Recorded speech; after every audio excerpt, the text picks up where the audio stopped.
Assalamualaikum warahmatullahi wabarakatuh. Selamat pagi anak-anak. Waalaikumsalam. Waalaikumsalam Selamat warahmatullahi wabarakatuh. Selamat pagi, Pak. Selamat pagi, Pak. Oke, di sini ada yang belum hadir. Asia, Pak. Maaf ya. Oke. Untuk ketua kelasnya ada di sini. Kebetulan sedang sakit, Pak. Oh ya udah. Oke, baiklah. Sebelum kita memulai pada pelajaran pada pagi hari ini, marilah kita berdoa menurut kepercayaan masing-masing. Berdoa dipersilakan.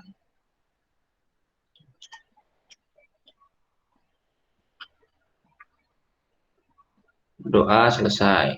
Oke. Gimana kabarnya anak-anak? Apakah semuanya sehat? Alhamdulillah sehat, Pak. Sehat. Oke, sudah pada sarapan belum nih? Sudah, Pak. Sudah. Oke, syukurlah jika sudah pada sarapan. Semoga nanti kalian bisa maksimal dalam mengikuti pembelajaran. Nah, pertemuan sebelumnya kita kan sudah melaksanakan ulangan harian. Apakah soalnya sulit? Ada yang susah, ada yang gampang, Pak. Dan juga ada yang masih bingung. Oh ya udah, tidak apa-apa. Nanti untuk hasilnya masih saya koreksi. Nah, kemungkinan minggu depan baru saya bagikan. Kalian pelajari lagi untuk persiapan remedial. Misalnya nanti yang merasa remedial bisa dipersiapkan. Nanti saat mendekati UAS, kita bahas kesulitan tiap materi di semester ini. Oke. Baik, Pak. Loh, Afia kenapa baru masuk room ini?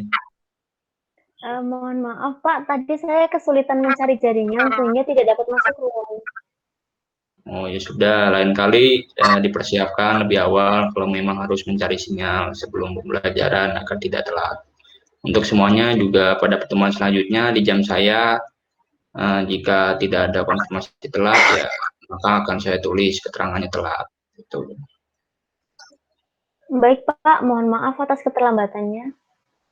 Oke, sekarang kita lanjut. Pada pertemuan ini kita akan membahas bab 2, yaitu materi hidrokarbon. Nah, saya akan share screen dulu. Oke, sudah terlihat ya? Sudah, Pak.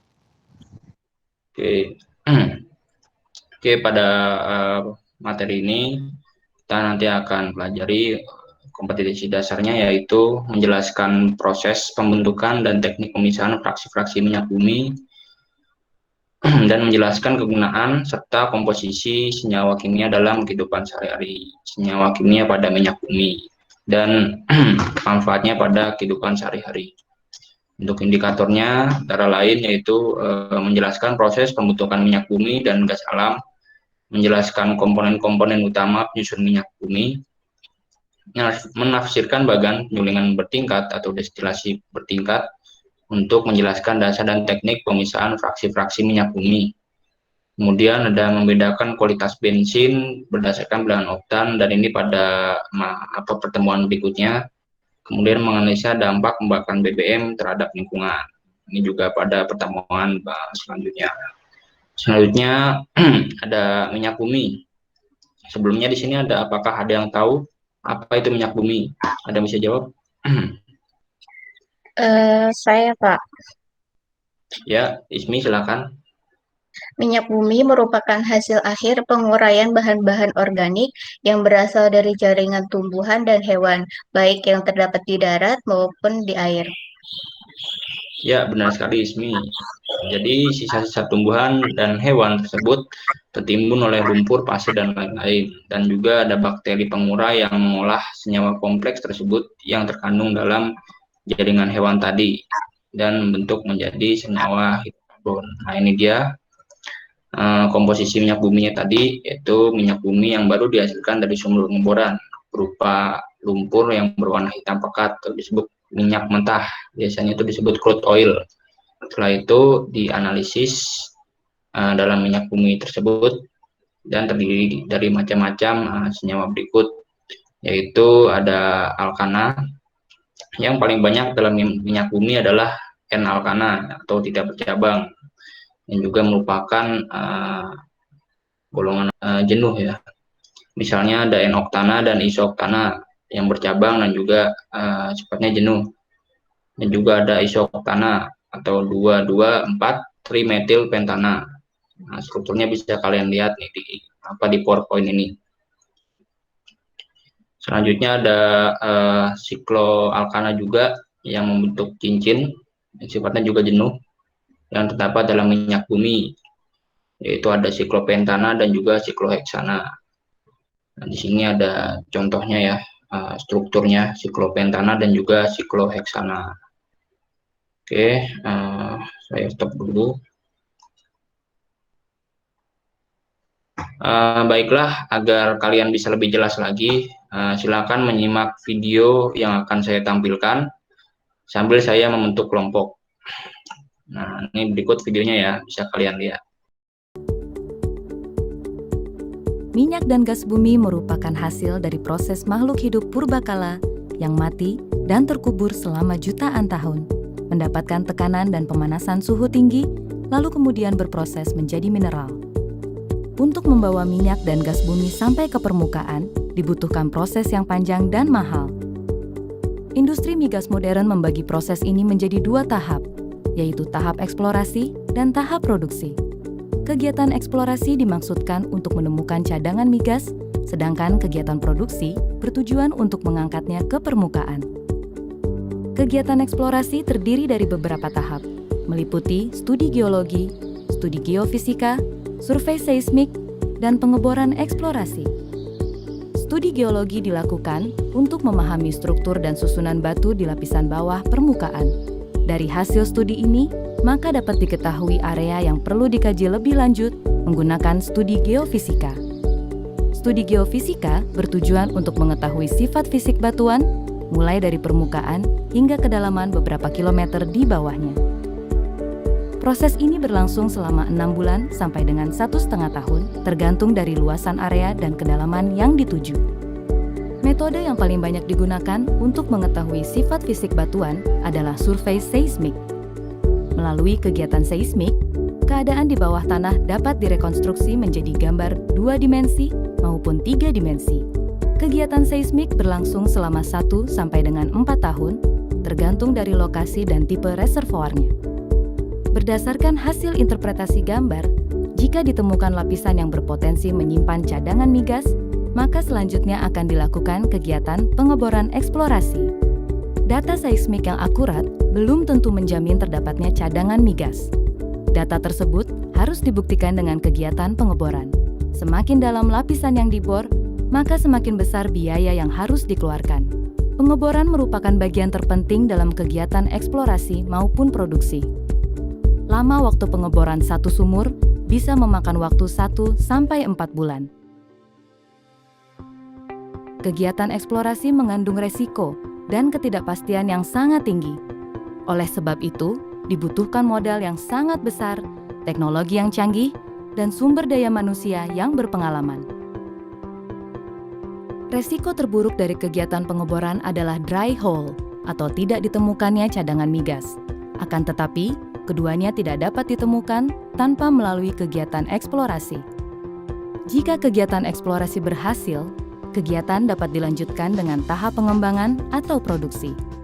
Kegiatan ini mencakup pengeboran sumur, pengembangan, serta pembangunan fasilitas produksi. Kegiatan produksi mengangkat minyak dan gas bumi ke permukaan. Aliran migas akan masuk ke dalam sumur, lalu dinaikkan ke permukaan melalui tubing.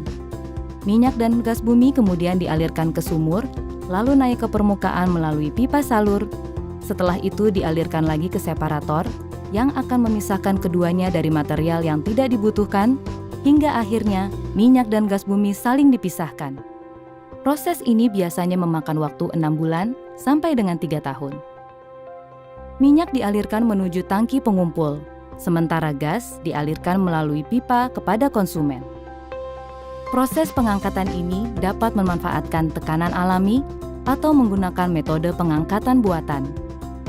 Pada kontrak kerjasama yang dianut Indonesia, semua biaya yang timbul dari kegiatan eksplorasi dan produksi sepenuhnya ditanggung kontraktor dan nantinya akan dikembalikan saat lapangan sudah menghasilkan dalam bentuk hasil produksi minyak dan gas bumi. Kegiatan eksplorasi dan produksi migas memakan waktu serta proses yang sangat lama. Minyak dan gas bumi yang saat ini kita nikmati merupakan hasil dari eksplorasi dan produksi selama puluhan tahun. Semua ini dilakukan untuk menjamin ketersediaan minyak dan gas bumi bagi masa depan. Oke, sudah selesai ya videonya. Kali ini kalian membentuk kelompok untuk mendiskusikan forum poin tadi yang telah saya tampilkan. Dan slide-slide lainnya bisa kalian diskusikan. PowerPoint tersebut sudah saya upload di Google Classroom.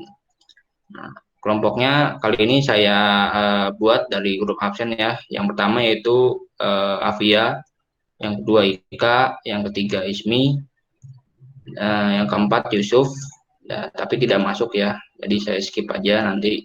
Yang kelima itu Putri. Kalian bisa berdiskusi terlebih dahulu, kemudian nanti setelah itu saya beri pertanyaan. Dan setiap perwakilan kelompok nanti bisa raise hand untuk menjawab. Seperti itu ya. Baik, Pak. Baik, Pak.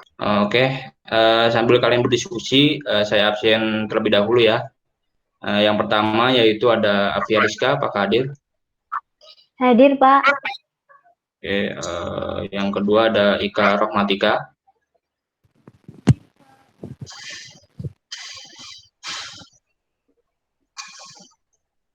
Ika Rohmatika, apakah hadir?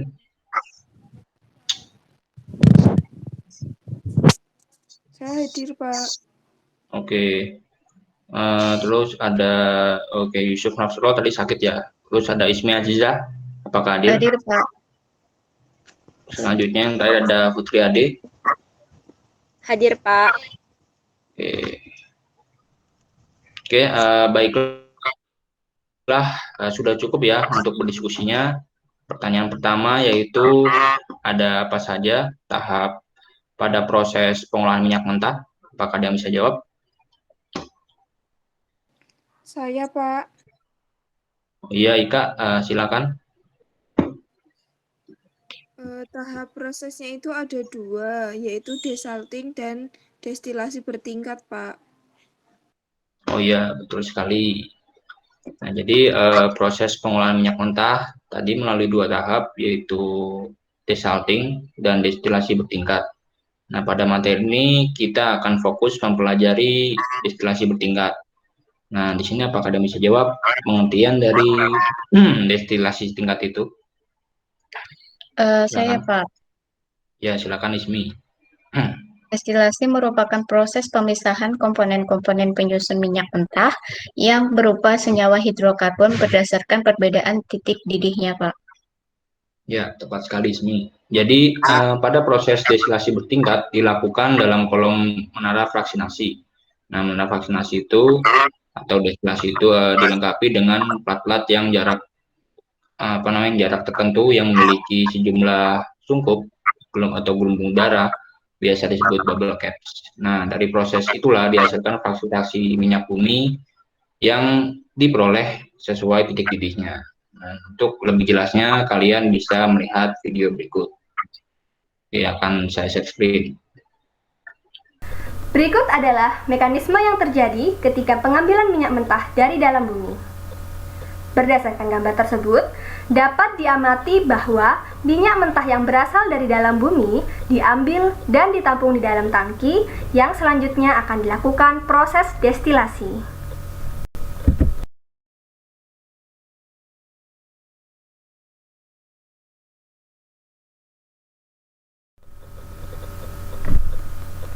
Dari tangki minyak mentah, minyak bumi dialirkan menuju boiler untuk dipanaskan. Pemanasan ini bertujuan untuk memisahkan fraksi-fraksi minyak bumi berdasarkan titik didih dan berat molekulnya.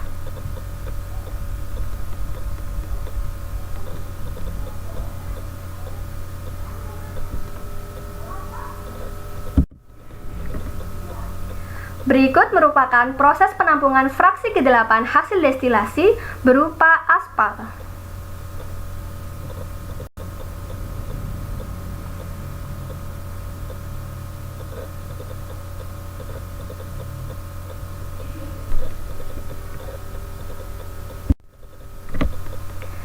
Berikut merupakan proses penampungan fraksi ketujuh hasil destilasi berupa parafin atau lilin.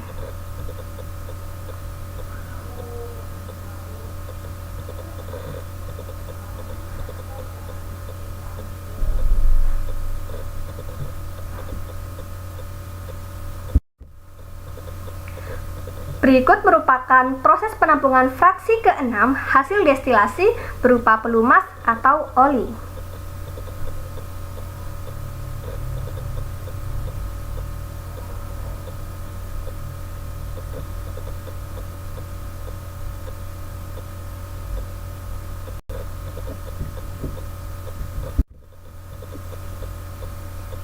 Berikut merupakan proses penampungan fraksi kelima hasil destilasi berupa diesel.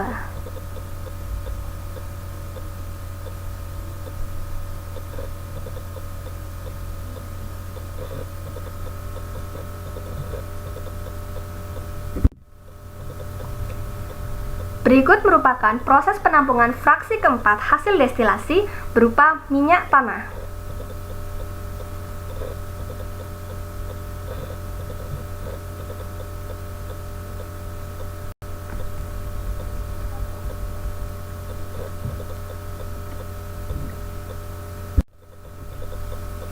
Berikut merupakan proses penampungan fraksi ketiga hasil destilasi, yaitu berupa bensin.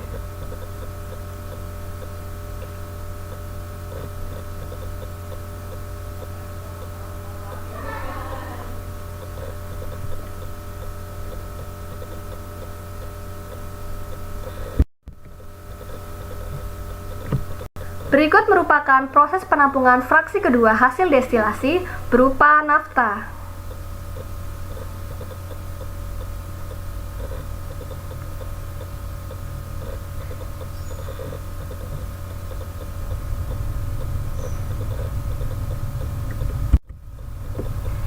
Berikut merupakan proses penampungan fraksi pertama hasil destilasi berupa gas metan.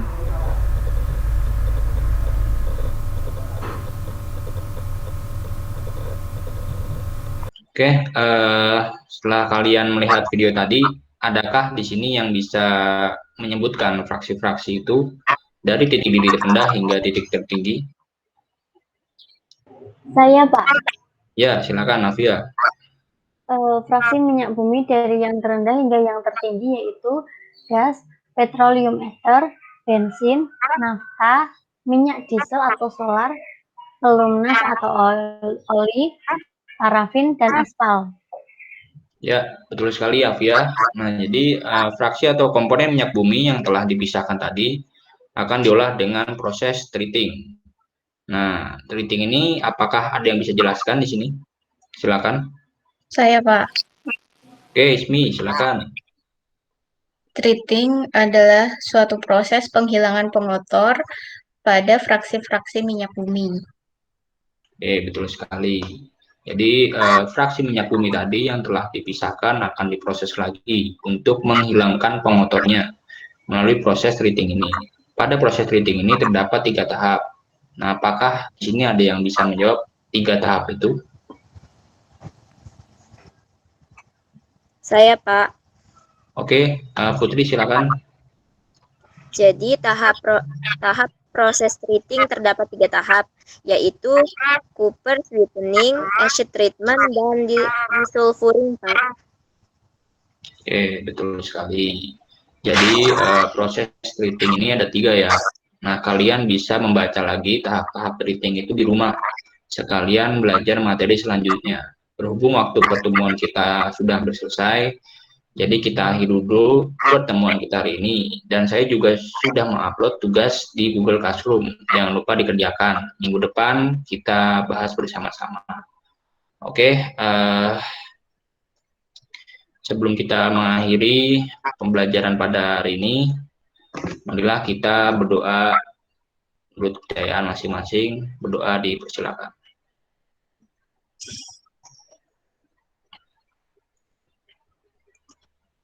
Berdoa selesai.